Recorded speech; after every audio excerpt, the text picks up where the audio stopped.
My life, nigga, I just fucking killed my baby mama, bro. I just killed my child mama, bro. I'm talking about on a murder case. She ain't got no knowledge of a fool. She went and told these folks I came to the house throwing up. Nigga, I shot so many niggas. There ain't no reason for you to say I went and throw it up, nigga. How many niggas that felt this bitch? I ain't throw it up. What you're about to see is a man walking alone in a cemetery in Montgomery, Alabama. He's just done something he cannot undo, and he knows it.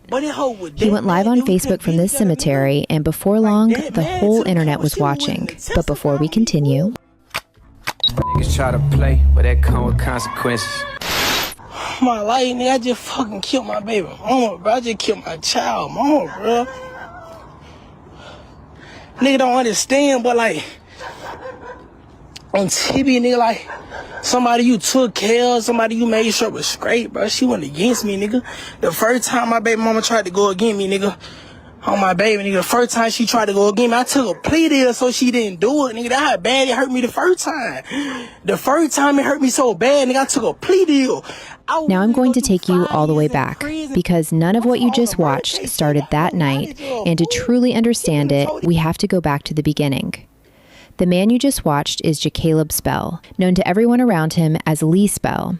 He was born November 20th, 2001, right there in Montgomery, Alabama, and by the time he was 20 years old, he was already deep in a life that most people don't come back from. In August of 2022, police got called to the 4100 block of St. Louis Court in Montgomery around 1 in the morning on a Sunday. Officers arrive on scene and found a man named Gabriel Willis, and he had been shot.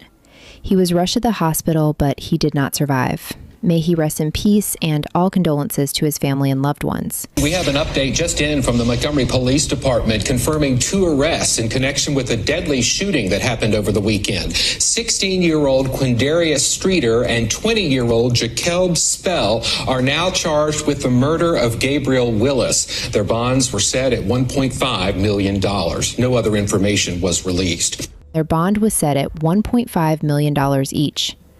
But somehow, Spell came home. And I want you to understand what that does to a young man's relationship with consequences, because when you are 20 years old, you beat a capital murder charge and you walk back out into the world, the part of your brain that is supposed to register danger goes quiet. He had seen the absolute worst the system could throw at him, and he walked away from it. So the street life kept moving, and he kept moving right along with it. 2 years later, on September 14th, 2024, when Spell was 22 years old, there was another shooting, and this time it was on the 3200 block of Virginia Pines Lane in Montgomery. A 25-year-old man named Terrell Fuller was shot and killed on the scene.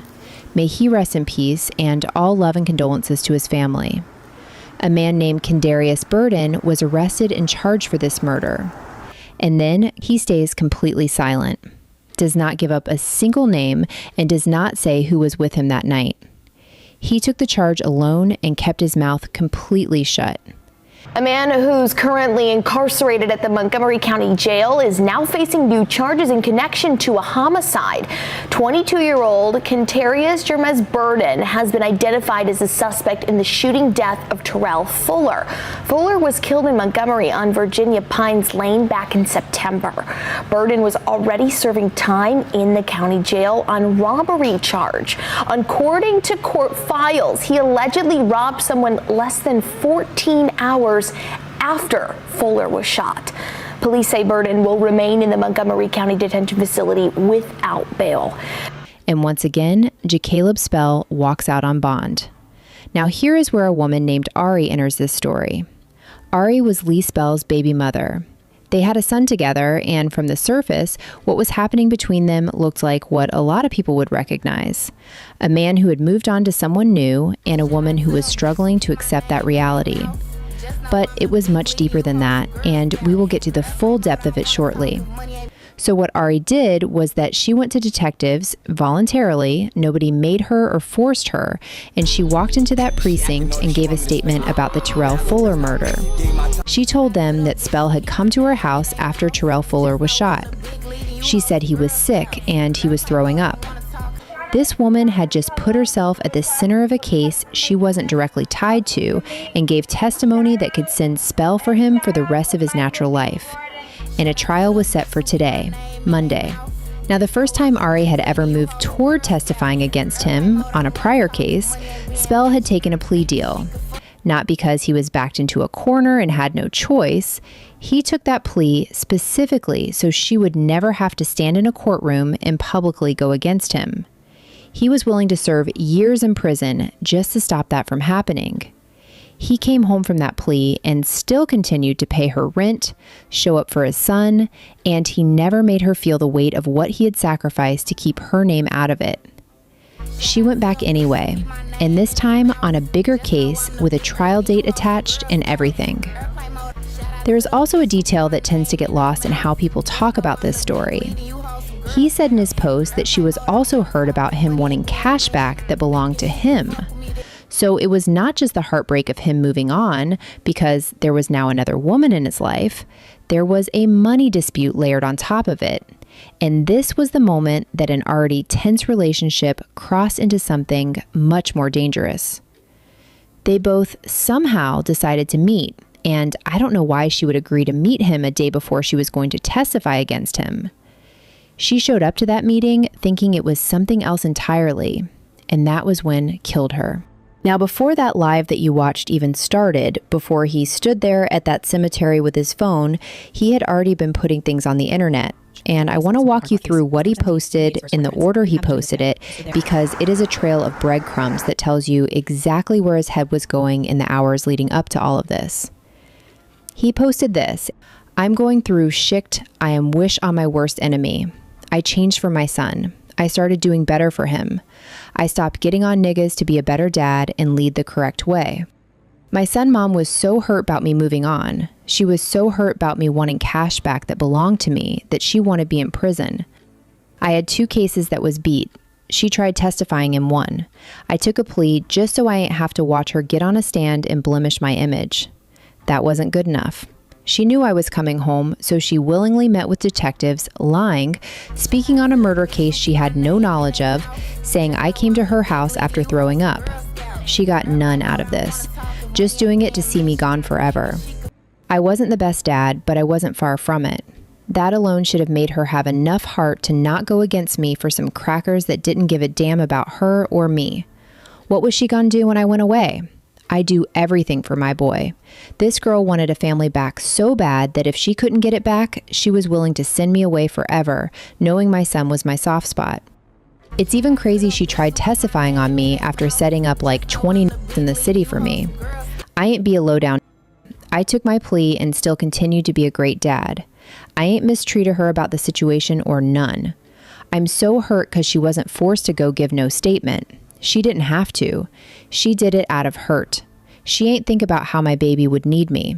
She was ready to send me away and try to force a stepfather to play a role only a biological father could play. If you in them streets are acting like you is, get out, 'cause everything fun till betrayal come with it. All them years the judge get to talking. I made a mistake that I can't come back from. And sometimes when you in the streets, you make mistakes that can't be fixed. Take this as your warning before destruction if you in them."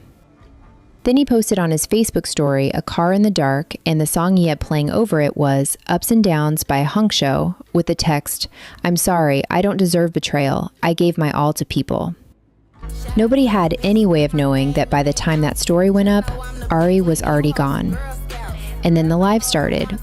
My life, nigga, I just fucking killed my baby mama, bro. I just killed my child mama, bro. Nigga don't understand, but like, on TV, nigga, like, somebody you took care of, somebody you made sure was straight, bro. She went against me, nigga. The first time my baby mama tried to go against me, nigga, on my baby, nigga, the first time she tried to go against me, I took a plea deal so she didn't do it, nigga. That's how bad it hurt me the first time. The first time it hurt me so bad, nigga, I took a plea deal. I was willing to go do 5 years in prison, nigga, just so it didn't show, like, just so that shit didn't hit the net, just so folk didn't know, like, boy, your baby mama testified on you, nigga. I took a plea deal. But that hoe was that mad that we couldn't be together, nigga. Like, that mad to the point where she was willing to testify on me, fool. I'm talking about on a murder case. She ain't got no knowledge of, fool. She went and told these folks I came to the house throwing up, nigga. I shot so many niggas. I shot so many niggas, ain't no reason for you to say I went and throw it up, nigga. How many niggas done felt this bitch? I ain't throw it up. I ain't throw it up, nigga done felt this bitch so many times. So why the fuck would niggas, why the fuck would I start throwing up today, bro? You hear me? Man, cuz, listen, bro. If y'all niggas come down this bitch, if you fuck me, I love you, could go, it ain't gonna be no more, bro. I can't live with knowing I did no shit like that. I can't live with knowing that I whacked up for trying to go against me, bro. They go a lie. Nigga, I took care of my child, nigga, on TV. I took care of my child, nigga. She ain't did nothing. She ain't buy my child no clothes, or shoes, or nothing. Nigga, I bought all that. I ain't no guy, nigga. I don't want none of my homeboys getting on their bed acting like I'm a guy, nigga. I ain't no guy, nigga. TB, nigga, so many niggas dead right now. On my baby, Gabriel Williams, whatever his name is, I whacked him on TB, nigga, 2 shots. I missed the first, I hit him in the head, the second shot, nigga, killed him on TB, nigga. Burden, he locked up for September, if I ain't mistaken, September the 14th, nigga, 2025, 2024. One murder, nigga, I did that. I killed, bro. Kadarius Streeter, Gabriel Willis, nigga don't understand, but this shit real life, boy. My life, nigga, I just fucking killed my baby mama, bro. I just killed my child mama, bro. Nigga don't understand, but like, on TV, nigga, like, somebody you took care of, somebody you made sure was straight, bro. She went against me, nigga. The first time my baby mama tried to go against me, nigga, on my baby, nigga, the first time she tried to go against me, I took a plea deal so she didn't do it, nigga. That's how bad it hurt me the first time. The first time it hurt me so bad, nigga, I took a plea deal. I was willing to go do 5 years in prison, nigga, just so it didn't show, like, just so that shit didn't hit the net, just so folk didn't know, like, boy, your baby mama testified on you, nigga. I took a plea deal. But that hoe was that mad that we couldn't be together, nigga. Like, that mad to the point where she was willing to testify on me, fool. I'm talking about on a murder case, she ain't got no knowledge of a fool. She went and told these folks I came to the house throwing up, nigga. I shot so many niggas. I shot so many niggas, ain't no reason for you to say I went and throw it up, nigga. How many niggas done felt this bitch? I ain't throw it up. I ain't throw it up, nigga done felt this bitch so many times. So why the fuck would niggas, why the fuck would I start throwing up today, bro? You hear me? Man, cuz, listen, bro. If y'all niggas come down this bitch, if you fuck me, I love you, could go, it ain't gonna be no more, bro. I can't live with knowing I did no shit like that. I can't live with knowing that I whacked up for trying to go against me, bro. They go a lie. Nigga, I took care of my child, nigga, on TV. Nigga, I took care of my child, nigga. She ain't did nothing. She ain't buy my child no clothes, or shoes, or nothing. Nigga, I bought all that. I ain't no guy, nigga. I don't want none of my homeboys getting on their bed acting like I'm a guy, nigga. I ain't no guy, nigga. TB, nigga, so many niggas dead right now. On my baby, Gabriel Williams, whatever his name is, I whacked him on TB, nigga, 2 shots. I missed the first, I hit him in the head, the second shot, nigga, killed him on TB, nigga. After the live ended, his sister went live, and what she said opened the story in a direction that a lot of people were not ready for. She made it clear that Ari's decision to go to those detectives had nothing to do with justice and everything to do with the fact that she couldn't have him back. She would rather watch him disappear into a prison cell than watch him build a real life with someone else. According to the sister, Ari was not an innocent outsider who stumbled into a dangerous man's world and got caught in the crossfire of it. She was allegedly inside that world alongside him, setting people up with him, running operations with him, being his Bonnie while he was in that life. Which means the knowledge she took to those detectives, she allegedly didn't gather from the outside. She was allegedly there with him through all of it. He admitted it on live, bitch, after he did it. Ho, shut the fuck up. Of course he gonna admit it on live in the heat of killing his baby mama because he did some shit. You dumbass bitch. You dumbass bitch. Read, ho. Of course he gonna admit it. Shut the fuck up. Always put your mouth on something, bitch. Go put it on the dick, ho. And shut the fuck up. Go get an education, bitch. Get out the club, bitch. Get off the drugs, bitch. Fuck you mean. Go read. Go get an education and comprehend, bitch. Fuck you mean. Yes, we can go there. Like I said, it's said on both ends, recipe both. But it ain't no, he was mad because it said, no, it was betrayal. It was fucking betrayal in the heat of the fucking moment. It was in the heat of the fucking moment. This ain't nothing new. This is some motherfucking first 48 shit. I ain't saying he was right, and I ain't saying he was motherfucking wrong. I'm just saying they both knew what the fuck they was getting into. She should have laid down and took her motherfucking time. Took her time. They both was gonna be away from her, their child, for about 5 years. All they had to do was take a fucking plea deal, and that was on their case. And that was, and then he took the plea deal so she wouldn't even have to talk to the police or do nothing. or do nothing. He took the plea deal for her. She ain't had to do that. That shit ain't had nothing to do with her. I'm about finna end it. That shit ain't had nothing to do with it. It was motherfucking... Both of them got blood on their motherfucking hand. My brother is young. She is up there. Anytime my brother fresh out of jail going with this girl, anytime my brother don't know nothing about half of the niggas that he set up and did the shit with, this girl put him on the boys. She put him on. So if you gonna be Bunny and Clyde, you gonna ride like Bunny and Clyde. You got the blood on your hands just as he got the blood on his hands. He ain't falling on you. He was gonna lay down and do his time. He was gonna lay down and do the little time on that case with them two. They been setting up niggas and robbing niggas together. They been doing this shit since both of them gone. Let's clear the motherfucking air. Let's clear it. She was setting up niggas, fucking the niggas, all the niggas. Fucking the niggas. Have my brother don't know nothing about all the niggas. She the club. She the NPC. She the one in the club. As I can see, I ain't talking her down, I love her, but these bitches, her family, her friends, all these bitches on here talking shit they don't know about. Because our hoes went there. And yeah, we can get like that. It always been like that on my end. But anyways, they was both doing the shit together. They was doing it together. Since y'all want to talk about crashing out, depression and shit. Nah, it was betrayal. It was how the fuck. It was betrayal. They both was doing the shit. Want to be Bunny and Clyde. Ryan. Like she said, she'd rather see him do 100 years before she see him out here living the life that she supposed to live. That's what the fuck it was about. She had no reason to put her mouth or go behind his back and talk to the detective about a case that she was not even on. Nothing to do with it. Don't know nothing about it. On top of that, she was lying. It didn't have shit to do with it. My brother was finna beat that case. That's where the depression came from. He literally was finna beat the fucking case. No evidence, no nothing. He ain't even did it.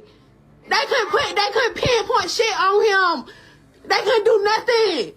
They couldn't do it. He was finna beat it. This bitch, I ain't even got nothing to do with the case. Rest in peace, I'm sorry for calling her, but I'm just mad. I already had shit to do with the fucking case. Literally, she had no reason to go over there and talk to the fucking police. For real. Like, for real, she had no reason for her to do that. So who is obsessed? Who obsessed? My brother was still fucking her, marrying all. Not trying to break no happy homes. Not trying, because they both dead. Literally, he was staying with me before him and Kiasha got that house. She literally, with that nigga, was still fucking him. Literally. We didn't have nothing about it. It's like she playing in our face. Literally. And they both be doing that shit together. She the one be knowing them niggas. Now I want to tell you about the woman he was building that life with, because she has been the quietest voice in this whole story, and she deserves to be heard. Her name was Kiosha B. She was Lee Spell's girlfriend, and she came into his life at the moment he had absolutely nothing left to hold on to. His brother, CJ, had died, and anyone who has ever lost somebody they were truly tied to knows the specific kind of dark that follows that. He was using drugs, his own family had pulled back, people who should have been at his trial were not there, and right in the middle of all of that, Kiosha stepped in. They prayed together. She stayed up with him for hours on end, just letting him talk through whatever he needed to get out. She gave him a space to be vulnerable when he felt embarrassed showing that side of himself to anyone else. He loved her 3 children like his own and wrote 2 songs about her.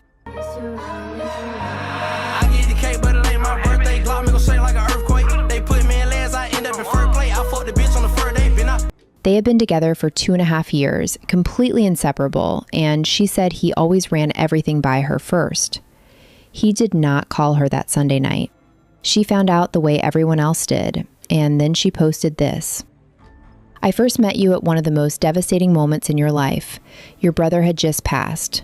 You were so discombobulated and your mental health was at an all-time low. We prayed together. You would always thank me out of the blue, staying up for hours just letting you vent. You getting embarrassed thinking men shouldn't cry, and I always let you know I would always be that safe space for you. Every day since that day, we've been inseparable. People always were so confused on how close we were, had our ups and downs, but always promised to stick together. Almost rarely seen one without the other. Nobody knew the love we shared, the way we felt about each other. I'm so grateful for the 2.5 years I got with you. You loved and cherished everything that came with me, including those 3 kids. You expressed your love to me every day. You were so loud about loving me, even wrote 2 songs about me. You always made sure I felt and knew it. I can't believe you, Jacaleb. The many narratives you left for these people to paint themselves or to get a clout moment. You made sure to run everything by me first, but this time you didn't. Most cases and trauma you were facing was before my time, but I always tried to console you in the best way I knew how. Nobody knew you like I knew you. You knew I wouldn't have been okay with this. You knew. I'm so upset with you. I love you in this life and the life after. You hurt me so bad. She did not say she was blindsided. She said she was upset because he knew that before he made that move. If he had called Kiosha first, she would have told him to come home, and he chose not to give her that chance. What makes it heavier is that while he was in that cemetery going live, while the whole internet was watching him break down, Kiosha was on her phone trying to reach him, and this is what those last messages looked like. She posted this screenshot and wrote, "Tell me that you ain't all right and I wouldn't leave your side. Nigga, we undefeated. How you leave like this? We did the impossible. It ain't a thing we can't fix. I just couldn't get there fast enough. If only my love could have saved you." By the time that night ended, Jacaleb Spell had closed the curtain on himself at that cemetery. I want to show you something he posted 6 months before any of this happened. He wrote, "The CO said I wouldn't make it to 25. I turned 24 today. I got 1 year to survive." A correctional officer had looked Jacaleb Spell in the face and told him he would not make it to 25 years old, and he posted it on his 24th birthday like a challenge. He never made it to 25. His son lost both parents in one night. Ari's other children lost their mother. Kiosha lost the man she had prayed beside when he had nothing left, and Kendarius Burden is still sitting in a cell for a murder the man who actually pulled the trigger just confessed to on a live stream the whole world watched. I will say this as briefly as I can because it is what I genuinely believe. As a person of faith, I think God places certain people in our lives as a lifeline at the exact moment we need one most. Kiosha came right after CJ.